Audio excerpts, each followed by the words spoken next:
முகவலி விழியாடி ஊடக நேயர்களுக்கு சுப்பிரமணிய பாண்டியனின் அன்பு வணக்கங்கள். வேறும் திரிவும் பகுதியில் 33வது பகுதியில் நான் உங்களை சந்திப்பதில் பெரும் மகிழ்ச்சி அடைகிறேன். நாம் இன்று என்ன பழமொழி பார்க்க போகிறோம்? அந்த பழமொழியில் பொருள் மாறியிருக்கிறதா, சொல் மாறியிருக்கிறதா என்று பார்ப்போம்.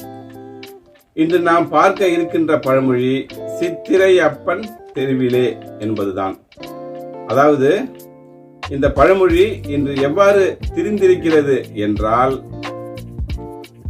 சித்திரை மாதத்தில் ஒரு ஆண் குழந்தை பிறந்தால் அது குடும்பத்திற்கே கஷ்டத்தை ஏற்படுத்தும். அது மட்டுமல்ல, அந்த குழந்தையின் தகப்பனுக்கு பெரும் இன்னல்களையும் துன்பத்தையும் கொடுக்கும். அதோடு அந்த தகப்பனை தெருவிற்கே கொண்டு வந்துவிடும் என்றுதான் சொல்லி வைத்திருக்கிறார்கள். இதற்காகத்தான் நம் முன்னோர்கள் அன்றே, அதாவது திருமணம் ஆன புதிதிலே மணமகனையும் மணமகளையும் ஆடி மாதத்திலே பிரித்து வைப்பார்கள். எதற்கு? தேவையில்லாத சித்திரை மாதத்தில் குழந்தை பிறக்க வேண்டும் என்று.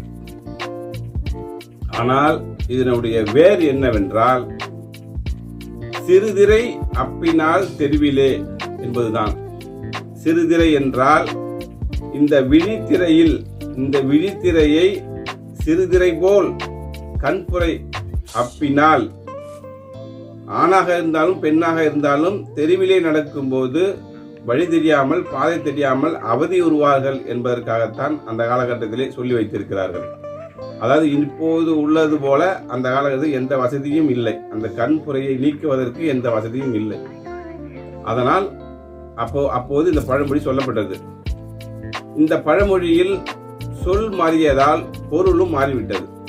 ஆக சித்திரை அப்பன் தெருவிலே என்பது திரிந்தது. சிறுதிரை அப்பினால் தெருவிலே என்பதுதான் இதனுடைய வேர். இந்த நண்பர்களே, உங்களுக்கு இந்த பழமொழி பிடித்திருக்கிறதா?